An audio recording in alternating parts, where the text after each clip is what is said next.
श्री शिवाय नमस्तुभयम। हर हर महादेव। माता बहनों, आज हम आपको एक बेहद अनमोल जानकारी देने जा रहे हैं। 29 जुलाई बुधवार को पड़ने वाली आषाढ़ पूर्णिमा के शुभ अवसर पर यदि आप एक विशेष उपाय कर लेते हैं तो आपके जीवन से गरीबी हमेशा के लिए समाप्त हो सकती है। माता बहनों, आषाढ़ पूर्णिमा के इस पावन दिन पर अपने गले में पहन लेना। इस पौधे की जड़ जीवन में आ रहे हर कष्टों से तुरंत मिल जाएगी। आपको मुक्ति माता लक्ष्मी जी के आशीर्वाद से न केवल आपके जीवन में होगी धन की वर्षा, बल्कि आपके हर मनोकामना तुरंत होगी। पूरी खुशियों से भर जाएगा आपका घर। माता बहनों, आपकी जानकारी के लिए बता दें, आषाढ़ पूर्णिमा 29 जुलाई बुधवार को पड़ने जा रही है। इस दिन कुल 40 तरीके के शुभ योग बने रहे हैं। ऐसा समय जो 144 वर्षों के बाद में आया है। इस दिन त्रिग्राम पेड़ पौधे की जड़ों में से एक भी पेड़ पौधे की जड़ को धारण कर लेते हैं, जिसके बारे में आज की इस वीडियो में हम आपको बताने जा रहे हैं। तो सिर्फ इतने करने मात्र से मानकर चलिए, पूरे साल आप अपने आर्थिक परेशानी, कष्टों और दिक्कतों से जो है हमेशा बचे रहेंगे। आपके जीवन में आने वाली जो भी समस्या होगी वो अपना रास्ता जो है स्वयं बदल लेगी। अगर आपने आषाढ़ पूर्णिमा के दिन उन पौधे की जड़ों में से एक भी जड़ को धारण कर लिया, जिसके बारे में आज की इस वीडियो में हम आपको वास्तुशास्त्र, तंत्र शास्त्र, ज्योतिष शास्त्र और धार्मिक वेद पुराण के अनुसार बताने जा रहे हैं, तो सिर्फ इतने करने मात्र से साक्षात आपको माता लक्ष्मी जी का वो वरदान और वो आशीर्वाद मिलेगा, जिसके बाद न केवल आपके जीवन में धन की वर्षा होगी, बल्कि पूरे साल आपके पास धन का आगमन रहेगा। आपके पास जो धन आएगा उसमें वृद्धि भी होगी। माता बहनों, अगर आपने सिर्फ इतना सा उपाय कर लिया तो आपके भाग्य जो है सातों आसमान पर होगा। आपके राहु केतु आपका साथ देंगे, आपका भाग्य प्रबल हो जाएगा, आपकी सभी नौकरी आपका साथ इस प्रकार से देने लगेगा। जिसके बाद आप आषाढ़ पूर्णिमा में जो भी निर्णय लेंगे, उस निर्णय में सिर्फ और सिर्फ आपको ही फायदा पहुंचेगा। माता बहनों, जिन पौधे की जड़ जो है हम आपको धारण करने के लिए बताने जा रहे हैं, उन पौधे में माता लक्ष्मी जी की दिव्य शक्तियों का वास होता है। ये पौधा जो है माता लक्ष्मी जी को अत्यंत प्रिय है। जो भी व्यक्ति आषाढ़ पूर्णिमा के दिन इन पेड़ पौधे की जड़ को धारण कर लेता है तो स्वयं धन की देवी माता लक्ष्मी जी उस व्यक्ति को अपना आशीर्वाद देती है और उस व्यक्ति के जीवन में एक ऐसा चमत्कारिक और सकारात्मक बदलाव आता है। तो माता बहनों, ये सारी जानकारी जो हम आपको इस वीडियो में बताने जा रहे हैं, और यकीन मानिए सिर्फ एक दिन इन उपाय को करने से आपके जीवन की कई प्रकार की परेशानी, कष्ट और दिक्कतों से आपको हमेशा हमेशा के लिए मुक्ति मिल सकती है और आपके जीवन में एक ऐसा बदलाव आएगा जिसके बाद मानकर चलिए दोस्तों, पूरे साल आपको किसी भी प्रकार की परेशानी का सामना करना नहीं पड़ेगा और देवों के देव महादेव का कृपा सदैव आप पर बना रहेगा। माता बहनों, हिंदू धर्म संस्कृति में कई ऐसे पेड़ पौधे जिनकी पूजा होता है, क्योंकि शास्त्र में बताया गया है पेड़ पौधे में कई देवी देवताओं का वास होता है और उनकी पूजा करने मात्र से हमारे जीवन के समस्त प्रकार की परेशानी, कष्ट और दिक्कतों से हमेशा हमेशा के लिए मुक्ति मिल सकती है। इसलिए आपने देखा भी होगा, हर धनी भाई बहन के घर में एक तुलसी का पौधा जरूर होता है, क्योंकि जो तुलसी का पौधा होता है वो माता लक्ष्मी जी की स्वरूप होती है। तुलसी के पौधे के प्रत्येक पत्ते पर भगवान विष्णु जी का वास होता है।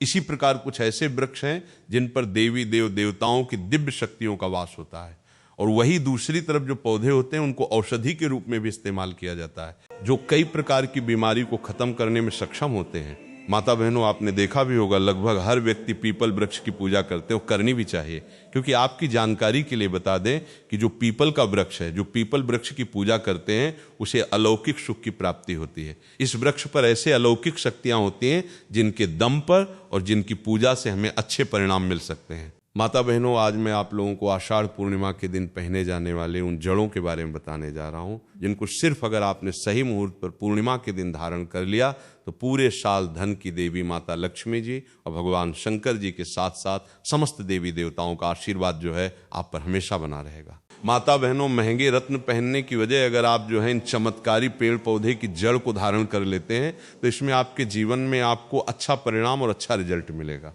अब आप सोच रहे होंगे कि इन पेड़ पौधे की जड़ को आपको धारण कैसे करना है। तो देखिए माता बहनों, आपको इन जड़ों को लाना है और किसी भी चांदी के ताबीज में या फिर तांबे के ताबीज में आपको सही मुहूर्त के अनुसार इसे धारण करना है, और मुहूर्त के बारे में आज इस वीडियो में हम आपको जो है आगे बताने जा रहे हैं। बस इतना सा अगर आपने उपाय कर लिया तो यकीन मानिए पूरा साल आपका बहुत ही मंगलकारी रहेगा। आने वाला समय आपका बहुत ही कल्याणकारी होगा। माता बहनों, वीडियो में आगे बढ़ने से आप सभी से एक छोटा सा रिक्वेस्ट है, वीडियो को लाइक कीजिए और हमारे को सब्सक्राइब कर लीजिए और सच्चे दिल से कमेंट बॉक्स में लिखिए हर हर महादेव, ओम नमः शिवाय। मेरे चैनल बनाने का एक ही मकसद है, सबका भला हो, सबका कल्याण हो। अगर हमारे वीडियो को देख के किसी भी एक का भला होता है तो मैं अपने आप को कृतार्थ समझता हूँ, अपने आप को सौभाग्यशाली समझता हूँ। इसलिए माता बहनों, आप जो हैं हमारे चैनल को सब्सक्राइब जरूर करें, दोस्तों आइए जानते हैं आषाढ़ पूर्णिमा पर आपको किन किन पौधे को अपने घर में लाना है जिससे आपके ऊपर अतः धन की वर्षा हो, आपके जीवन में धन आने के सारे रास्ते खुल जाए, आपके जीवन में इतना धन आए जिसके बाद आपको धन की कमी ना हो। माता लक्ष्मी जी की कृपा पूरे साल आप पर बनी रहे और भगवान शंकर जी के आशीर्वाद से आपका जीवन जो है हमेशा मंगलकारी रहे। माता बहनों, पहला जो जड़ है वो है शमी का जड़। शमी के पौधे पर साक्षात माता पार्वती और भगवान शंकर जी का वास होता है और श्री वृक्ष के दर्शन करने मात्र से हमारे जीवन में जो भी रोग हैं, जो भी दोष हैं, जो भी कष्ट हैं, वो तत्काल समाप्त हो जाता है।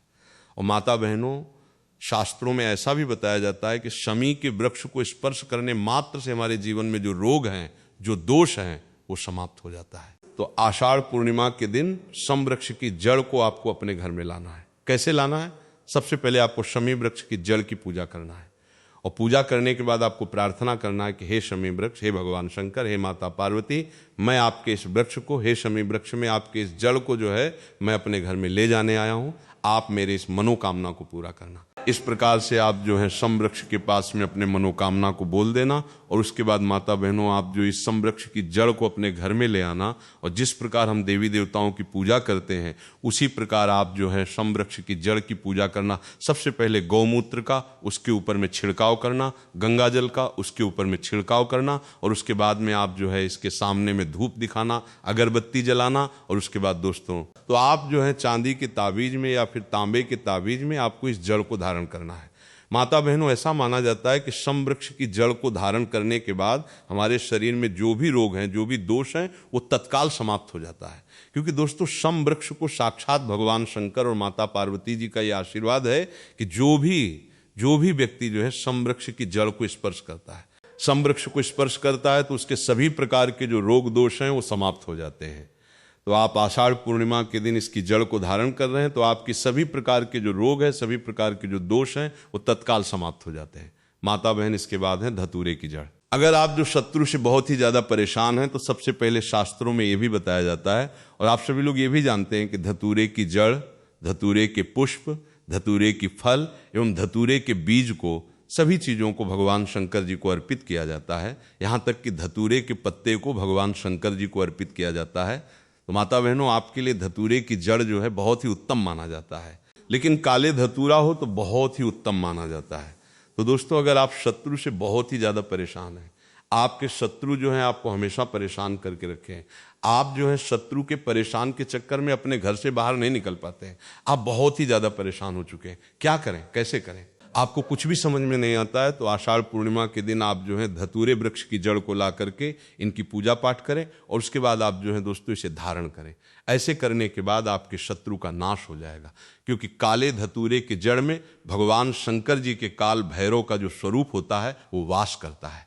इसलिए दोस्तों, आप जो है आषाढ़ पूर्णिमा के दिन काले काले धत्र की जड़ को ला करके धारण कर लीजिए, आपके शत्रु का नाश हो जाएगा, आपके शत्रु का सर्वनाश हो जाएगा। माता बहनों, इसके बाद है चंपा की जड़। चंपा के वृक्ष में साक्षात माता लक्ष्मी जी और भगवान विष्णु जी का वास होता है और ऐसा भी माना जाता है जो भी व्यक्ति चंपा वृक्ष की जड़ को अगर ला करके धारण करता है तो उसे धन की प्राप्ति होती है, लक्ष्मी की प्राप्ति होती है, क्योंकि चंपा वृक्षा पर साक्षात जो है माता लक्ष्मी जी और भगवान श्री हरि विष्णु जी का वास होता है। और अगर आप जो है महाशिवरात्रि के दिन चंपा वृक्ष की जड़ को ला करके धारण करते हैं तो आपको साक्षात माता लक्ष्मी जी का वो आशीर्वाद मिलता है, जिसके बाद आपकी गरीबी, आपकी निर्धनता समाप्त हो जाएगा।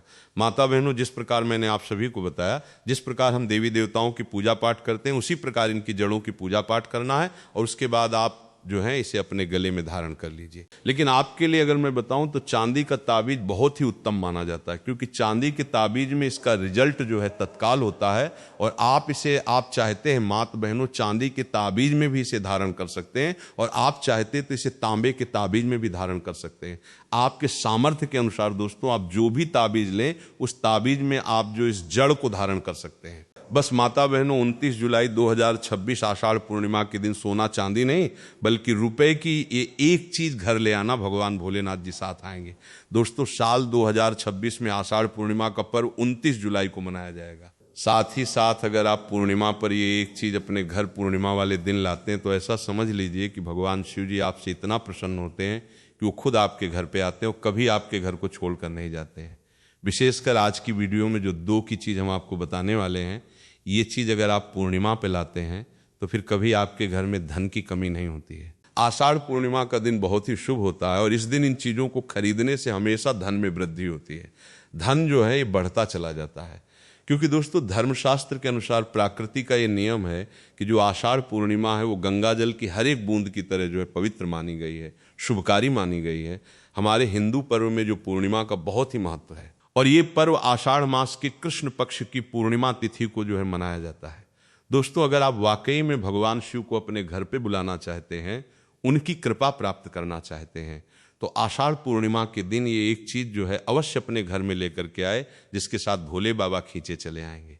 ये चीज़ भगवान भोलेनाथ को आकर्षित करता है। जहाँ भगवान भोलेनाथ को कुछ चीज़ प्रिय है तो वहीं माता बहनों को कुछ चीज़ जो है अप्रिय भी है।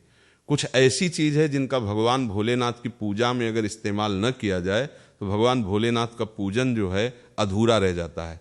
वही कुछ चीज़ ऐसी भी होती है जो अगर अनजाने में आप भगवान भोलेनाथ को अर्पित कर देंगे तो उससे भगवान भोलेनाथ जो है आपसे रुष्ट हो जाएंगे। इसीलिए भगवान भोलेनाथ की पूजा करते समय कुछ बातों का विशेष ध्यान रखना चाहिए। दोस्तों, आज की इस वीडियो में हम आपको बताएंगे कि आषाढ़ पूर्णिमा के पावन पर्व पर क्या करें और क्या ना करें। कौन सी ऐसी वस्तुएं हैं जो भगवान भोलेनाथ को अति प्रिय हैं और कौन सी ऐसी वस्तुएं हैं जो भगवान भोलेनाथ को बिल्कुल भी प्रिय नहीं है, और कौन सी वस्तु है जो भगवान भोलेनाथ को भूल से भी अर्पित नहीं करना चाहिए। लेकिन उससे पहले दोस्तों, अगर आपने अभी तक चैनल को सब्सक्राइब नहीं किया है तो चैनल को सब्सक्राइब कर लीजिए और सच्चे दिल से कमेंट बॉक्स में लिखिए हर हर महादेव, ओम नमः शिवाय। दोस्तों, आषाढ़ पूर्णिमा की आप सभी दर्शकों को हार्दिक शुभकामनाएं। तो चलिए सबसे पहले जानते हैं कि आषाढ़ पूर्णिमा के पावन पर्व पर क्या करना चाहिए जिससे भगवान भोलेनाथ और माता पार्वती के जो है आशीर्वाद प्राप्त हो। आषाढ़ पूर्णिमा के दिन भगवान भोलेनाथ की पूजा जो है सफ़ेद वस्त्र या फिर लाल रंग के वस्त्र धारण करके ही करें। सफ़ेद और लाल रंग के वस्त्र धारण कर आप जो हैं भगवान भोलेनाथ का पूजन करना बहुत ही शुभ माना जाता है। यदि संभव हो तो इस दिन पूजा में सफ़ेद वस्त्र पहने। आषाढ़ पूर्णिमा के पावन पर्व पर भगवान भोलेनाथ की जो है शिवलिंग का पूजन अवश्य ही करें। शास्त्रों के अनुसार पूर्णिमा के दिन ही भगवान भोलेनाथ जो शिवलिंग के रूप में प्रकट हुए थे, इसलिए इस दिन शिवलिंग का पूजन करना सबसे सर्वश्रेष्ठ माना जाता है। शिवलिंग का पूजन करने से भोलेनाथ और माता पार्वती की जो है असीम कृपा प्राप्त होती है। दोस्तों, वैसे तो पूर्णिमा पर भगवान भोलेनाथ का पूजन जो है रात्रि के चारों पहर में किया जाता है, लेकिन भगवान भोलेनाथ का पूजन प्रदोष काल में भी अवश्य करना चाहिए। प्रदोष काल स्वयं भगवान भोलेनाथ का ही काल होता है। मान्यताओं के अनुसार प्रदोष काल के समय भगवान भोलेनाथ जो है शिवलिंग में विराजमान रहते हैं। इसलिए आषाढ़ पूर्णिमा के पावन पर्व पर आप जो है दोस्तों प्रदोष काल में भगवान भोलेनाथ का पूजन अवश्य करें। आषाढ़ पूर्णिमा और प्रदोष व्रत का शुभ मुहूर्त जान लीजिए। दोस्तों, पूर्णिमा की जो शुरुआत 29 जुलाई 2026 को बुधवार के दिन 6 बजे पर होगी, कि सुबह जो है 6 बजे पर होगी और इसका समापन जो है दोस्तों 30 जुलाई को गुरुवार जो है सुबह 8 बजे पर हो। उदय तिथि के अनुसार पूर्णिमा का व्रत जो है 29 जुलाई को ही रखा जाएगा। दोस्तों, आषाढ़ पूर्णिमा का मतलब है भगवान शिव का रात्रि के समय में पूजन करना। इससे भगवान भोलेनाथ के साथ साथ माता पार्वती अतिशीघ्र प्रसन्न हो जाएंगे और आपको जो है मनचाहा वरदान देंगे। पूर्णिमा पर भगवान शिव के साथ अगर आप जो है माता पार्वती जी का पूजा करते हैं, मतलब अगर आप जो है माता पार्वती जी की अवश्य पूजा करें, ऐसे करने से आपको भगवान शिव के साथ साथ माता पार्वती जी का आशीर्वाद प्राप्त होगा। पूर्व के दिन भगवान भोलेनाथ की जो है शिवलिंग पर बेलपत्र अवश्य अर्पित करें। बेलपत्र भगवान भोलेनाथ को अति प्रिय है। बेलपत्र के बिना भगवान भोलेनाथ का जो पूजा है उसे दोस्तों अधूरा माना जाता है। दोस्तों, बेलपत्र एक एक पत्ता को नहीं माना जाता है। एक डंडी में जो 3 पत्ते जुड़े होते हैं उन्हें बेलपत्र कहा जाता है। एक डंडी में 3 जो जुड़े हुए बेलपत्र होते हैं उसे बेलपत्र कहते हैं और उसी को ही शिवलिंग पर अर्पित करें और चंदन से उसके ऊपर आप जो है ओम नमः शिवाय लिख करके इस बेलपत्र को आप जो है अर्पित करें। ऐसे करने से भगवान भोलेनाथ की जो है कृपा प्राप्त होता है। पूर्णिमा के दिन भगवान शिव को पूजन में आप जो अक्षत जरूर अर्पित करें। ऐसे करने से आपको भगवान शिव का आशीर्वाद प्राप्त होगा। इस दिन रात्रि के समय में आप जो है भगवान शिव का जागरण अवश्य करें, जिससे आपको आषाढ़ पूर्णिमा का पूर्ण फल जो है प्राप्त हो सके। दोस्तों, महाशिवरात्रि के दिन भगवान शिव की पूजा करने से पहले भगवान श्री गणेश, भगवान कार्तिक नंदी जी और माता पार्वती जी का पूजन अवश्य करना चाहिए, नहीं तो आपको भगवान शिव की पूजा का फल जो है दोस्तों प्राप्त नहीं होगा। इस दिन बैल को हरा चारा अवश्य खिलाना चाहिए, क्योंकि बैल को नंदी जी का स्वरूप माना जाता है जो भगवान शिव के अत्यधिक प्रिय है। जो भगवान शंकर जी को अत्यधिक प्रिय हैं। दोस्तों, आशा पर इन कार्यों को करने से बचना चाहिए, इससे भगवान भोलेनाथ का जो है कृपा प्राप्त होता है। तो दोस्तों, ये पूज्य गुरु जी द्वारा बताए गए कुछ बहुत ही खास उपाय, अगर आपको जानकारी अच्छी लगी हो तो वीडियो लाइक करिएगा। मिलते हैं फिर एक नए वीडियो के साथ। श्री शिवाय नमस्तुभ्यः।